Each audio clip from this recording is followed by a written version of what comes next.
Hello dear students of class 12th.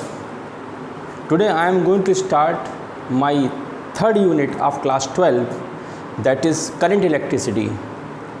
Dear students, up to last video lectures we discussed some phenomena and properties associated with charged body which is at rest.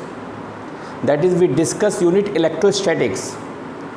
Now today we are going to start the unit in which we discuss all those phenomena and properties and you can say different terms related with the charged body when it is in the state of motion, and that unit is called current electricity. You know, charge in motion produces current. That is the basic point which you have read from class 6, 7th, 8th, 9th, 10th. So that first topic of discussion is current only. What is current? Flow of charge constitute the current. If we say flow of charge constitute the current, then which type of flow of charge constitute the current? Someone can say positive charge, someone can say negative charge. Actually, dear students, in different types of conductor, different types of charge carriers are responsible to produce current.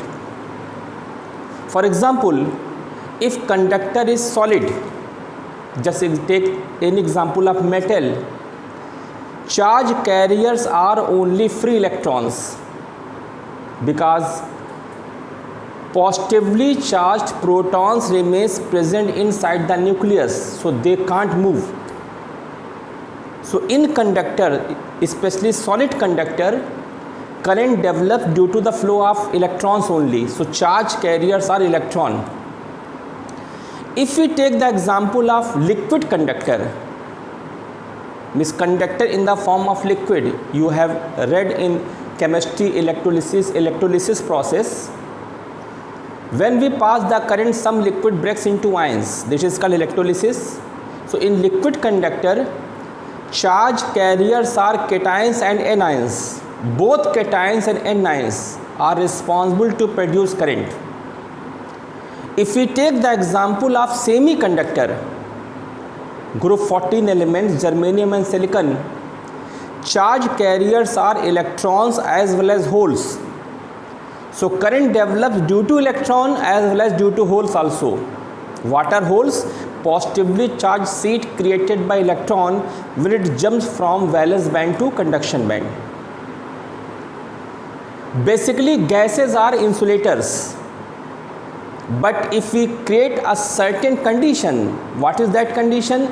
We take potential difference very, very high in magnitude and we take pressure very, very low. Then some gases passes electricity, some gases passes current. Means gas can behave as a conductor. What is the condition required? Potential difference should be very, very high and pressure should be very, very low. At that moment, charge carriers are positive ions and electrons. So by seeing this discussion, you can say that different types of material consist of different types of charge carriers. My main focus here is in solid conductor. So we will think about the charge carriers in conductor, and that charge carriers are electrons. Now, as you have discussed in junior classes, current is defined as charge flowing per unit time. Flow of charge constitutes the current, and numerically current is defined as charge amount of charge flowing per unit time. So if we represent current by I, it is equal to Q by T. What is Q? Amount of charge flowing in how much time? T. T time में अगर Q charge flow कर रहा है तो unit time में कितना flow करेगा? Q by T. That will be the current. Now dear students, in some cases flow of charge is uniform. Flow of charge is uniform means in equal amount of time, equal amount of charge is flowing. Then only we can use this formula to calculate the current. अगर 5 second में 10 coulomb charge flow कर रहा है तो unit time में कितना करेगा? That will give the current. But in so many cases, when flow of charge will be non-uniform, कभी ज़्यादा चार्ज फ्लो करेगा सर्टेन टाइम में, कभी सर्टेन टाइम में कम चार्ज फ्लो करेगा. If this type of situation we observe in any conductor, then this is not the formula to calculate current. Then the formula is current is equal to dq by dt. This is the differentiation formula to find the current. This formula you can also write as limit t tends to 0 dq by dt. So either you represent by this method formula or you represent this formula to calculate the current. Both formula we will use when charge flow is non-uniform, and this is the formula when charge flow is uniform. Whether we use this formula, we use this formula, the unit of current will be coulomb upon second, and coulomb per second is known as ampere. So unit of current is either you say coulomb per second or you say ampere. Other units of current are milliampere, microampere. There is, it is difficult to find the current in megaampere. Megaampere current is too large. So whenever we calculate the current, either we measure the current in milliampere or we measure the current in ampere. Ampere is very large unit of current. So if we take the current in megaampere, it will be too large unit. So these are some basics about the current. Already you know it. Now, most important point of the topic is what is the direction of current. Dear students, basically, if we take a conductor and this conductor is not connected with any source of current, means not connected with the cell of battery, then also free electrons, means electrons which are present in the outermost orbit of the atom, remains in the state of random motion. Now one can ask, why these electrons in the state of motion, random motion? Then answer is because of the surrounding temperature. If conductor is kept on the table here, what is the surrounding temperature? Same will be the temperature of the conductor only, and because of that temperature, electrons will be in the state of motion. So that moment, the velocity which remains associated with the electron is known as thermal velocity. Thermal stands for something related with the temperature. If we take this surrounding temperature, room का temperature अगर हम absolute zero ले लें, means -273 degree Celsius, then the motion of the electron gets ceases, because motion electron का temperature की वजह से हो रहा था और temperature 0 Kelvin हो गया. So when motion of electron gets ceases, thermal velocity of electron will also become 0. At that moment only we can say that free electrons are also at rest, which is not possible. Whenever we take the conductor mainly acquires that temperature which is the temperature of surrounding, and nowhere surrounding temperature is absolute 0. That is why we say electrons are in the state of motion, and these moving electrons possess the velocity which is called thermal velocity.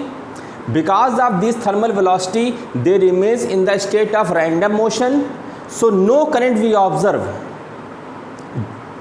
One time in the board exam, question was asked, if in conductor electrons are in the state of motion, automatically in the absence of cell also, why not we get current? Answer is, in the absence of cell, they perform motion due to temperature. They possess thermal velocity, and this direction of thermal velocity is random. That is why resultant velocity becomes 0. That is why no current is observed. The moment we connect the conductor, with a cell, the role of cell is to create electric field only from positive end to negative end. The role of cell is to create electric field only from positive end to negative end.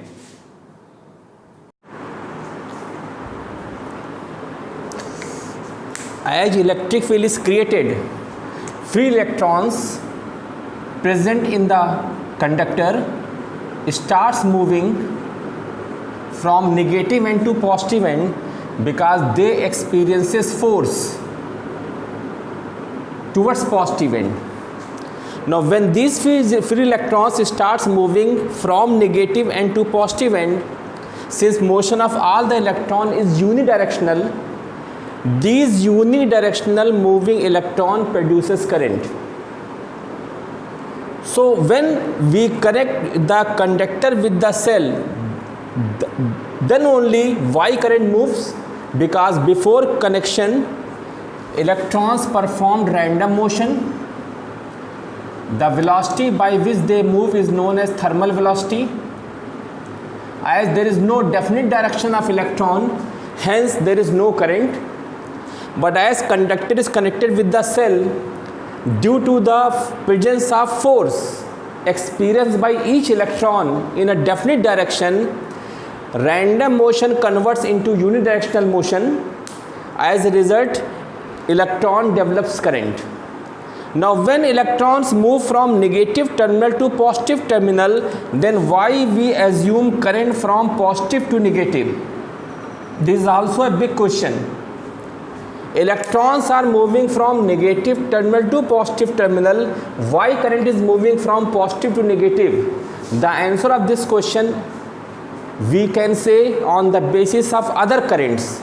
Dear students, besides electric current, we have water current, we have air current, we have heat current. Water current or air current always move from high potential to low potential, high pressure to low pressure. Heat current always move from high temperature to low temperature. That is why it is our assumption that electric current should also move from high potential to low potential, that is from positive terminal to negative terminal.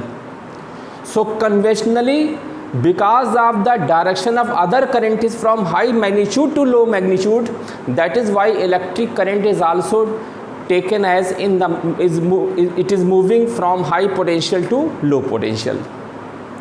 Now second is, if current possesses a definite direction, why it is taken as scalar quantity? In class 11th, we have discussed two types of addition, scalar addition and vector addition. Such type of addition in which we never concentrate on direction, we just add the numbers, known as scalar addition. And such type of addition in which along with the magnitude we concentrate on direction only is known as vector addition. Since current always follows scalar addition law, that is why though current is having direction, yet it is taken as scalar quantity. See this example. Suppose there are three wires. This wire is having current of 5 ampere moving towards point O. This wire is having a current of 1 ampere moving away from O. Then definitely this wire will have a current of 4 ampere moving in this direction. It doesn't matter whether this wire is here and this wire is here. Again we say that here we will have current of 1 ampere, then here we will have current of 4 ampere. Here when we are adding the current, we are not concentrating on direction, we are just concentrating on the magnitude. That is why current always follows scalar addition law. That is why current, though it consists of direction, is taken as scalar quantity. So I think now two basic questions will be clear to you. Number one, if electrons are moving opposite to the direction of, if electrons are moving from negative terminal to positive terminal, why direction of current is taken from positive to negative number? And number two, if current is having direction, why it is taken as a scalar quantity? Now third and important basic point regarding this topic is, see this conductor. Electrons are moving from negative terminal to positive terminal. After reaching here, they will move through the conductor, reaching up to the positive terminal of the battery, move inside the electrolyte, reaches here, again move from here to here.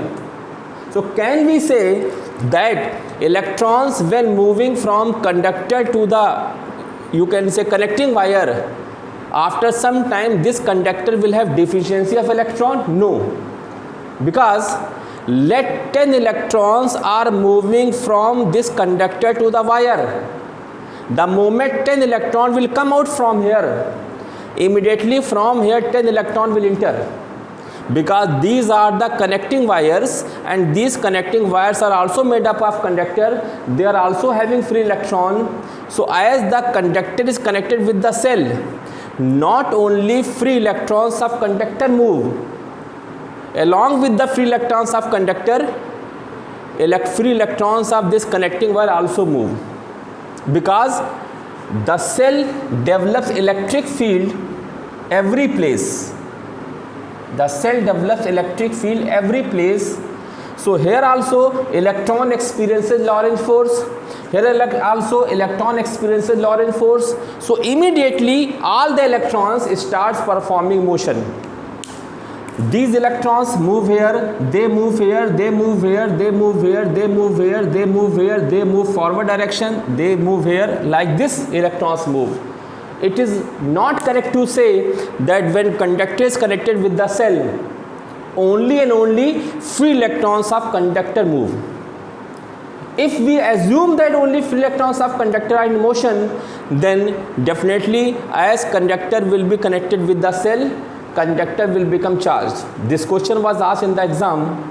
Your answer should be, whenever conductor is connected with the cell, though electrons are moving from one end of conductor and coming out from the other end, yet conductor is not charged, because immediately electrons from the connecting wire enters here.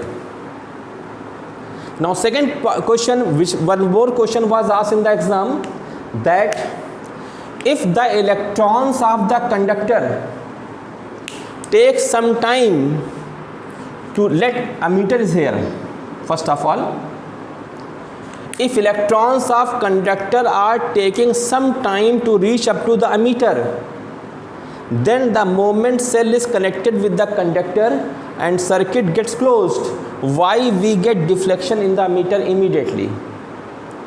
Let this electron moving through the conductor, passes through the conductor, reaches here, passes through the electrolyte. When it reaches here, then only this ammeter should give deflection. Answer is, it is not correct to say that free electrons of conductor are responsible for deflection in the needle of the ammeter. The place where ammeter is connected, there also connecting wire is present. As soon as circuit gets closed, across each segment of the circuit electric field develops. This electric field develops with the speed of light. So the electrons near to this ammeter immediately experiences Lorentz force. So they immediately move through the ammeter. That is why the moment key gets closed, we observe current immediately. We no need to wait for some time, let this electron will reach here, then we will observe the deflection. So these are few special points which we have to keep in our mind before starting of the chapter. Number one, conductor always remains neutral, because number of electrons coming out from the one end remains equal to number of electrons entering through second end. Number two, if ammeter is connected at any place, immediately ammeter should give deflection, or immediately ammeter will give deflection, because the free electrons of conductor are not responsible to produce deflection in the ammeter. The place where ammeter is connected, their connecting wire is present, the free electrons of connecting wire move through the conductor and produces current. And number three, though current is a scalar quantity, yet it is, though current is having direction, yet it is a scalar quantity, because current always follows scalar addition law. Number four, conventionally the direction of current is taken from high potential to low potential, because other currents always move from high magnitude to low magnitude. Then comes types of current. There exist two types of current, dear students. Number one, AC, and number two, DC. Depending upon the current source, we have two types of current. Number one, AC, and number two, DC. What is AC? AC stands for alternating current. Such type of current which performs bidirectional motion, sometimes clockwise, sometimes anti-clockwise. Suppose this is the conductor and this conductor is connected with AC source, not DC source. So sometimes current will move clockwise, and after some time in the same circuit current moves anti-clockwise. So such type of current which is bidirectional, sometimes clockwise, sometimes anti-clockwise, known as alternating current. Magnitude of current keeps on changing with respect to time continuously, periodically. Current का magnitude time के साथ लगातार बदलता रहता है periodically. Periodically variation का मतलब हुआ क्लॉकवाइज मोशन में करंट का मैग्नीट्यूड जीरो से बढ़कर मैक्सिमम होगा. मोशन क्लॉकवाइज ही रहेगा लेकिन करंट का मैग्नीट्यूड मैक्सिमम से घटकर जीरो होगा. करंट अपने डायरेक्शन को रिवर्स करेगी, करंट एंटी क्लॉकवाइज चलेगी, करंट का मैग्नीट्यूड जीरो से बढ़कर मैक्सिमम होगा और फिर मैक्सिमम से घटकर फिर जीरो हो जाएगा. This type of variation is known as periodic variation. So alternating current changes its magnitude periodically as well as it is bidirectional. This is the special type of curve which we get for alternating current. Direct current is such type of current whose magnitude always remains constant, as well as direction of motion also remains constant. Suppose the same conductor is connected with DC source, continuously current will be clockwise, but in the beginning current was zero and current takes some time to becomes maximum value, and as current acquires its maximum value it becomes constant. So direct current graph is like this. कुछ समय तक current अपने magnitude को change करती है. Late हमारा ये cell इस सर्किट में 2 एम्पीयर करंट मूव कर सकता है. तो when time was zero current was zero. Zero से बढ़ते बढ़ते करंट 2 एम्पीयर होगी, उसके बाद फिर कांस्टेंट हो गई. तो this type of curve we get when we take DC into consideration. इतने समय तक डायरेक्ट करंट भी अपने मैग्नीट्यूड को चेंज करती है. इस टाइम को हम कहते हैं ट्रांजिट टाइम. इस टाइम को हम कहते हैं ट्रांजिट टाइम. और इस ट्रांजिट टाइम की value 10 to the power -6 second से लेकर 10 टू द पावर -8 सेकेंड तक होती है. इसलिए हमको पता नहीं चलता. The moment we on the circuit immediately we observe deflection in the ammeter. Though current takes some time to acquire its maximum value, yet we are not able to detect this time. That is why it is difficult to analyze the current in this interval of time. तो ये कहना बिल्कुल गलत है कि direct current का graph ऐसे होगा. ये ग्राफ शो कर रहा है कि when time is zero still current is having maximum value. जब हमने स्विच ही ऑफ ऑन नहीं किया तो करंट मैक्सिमम कैसे हो जाएगी. इसलिए this is not the correct graph showing direct current. This should be the correct graph showing direct current, and this time is known as transit time, the time in which direct current changes its magnitude continuously. The moment transit time gets over, current becomes constant. Now constant amount of current continuously move in the circuit. Dear students, these were some basic points related with the current, which is the first topic of this chapter. My next topic will be in next video lecture, and that topic will be concept of drift velocity. The topic drift velocity is very interesting and very important. a large number of conceptual questions you will get on the basis of this topic. So wait for my new next video lecture. Thank you.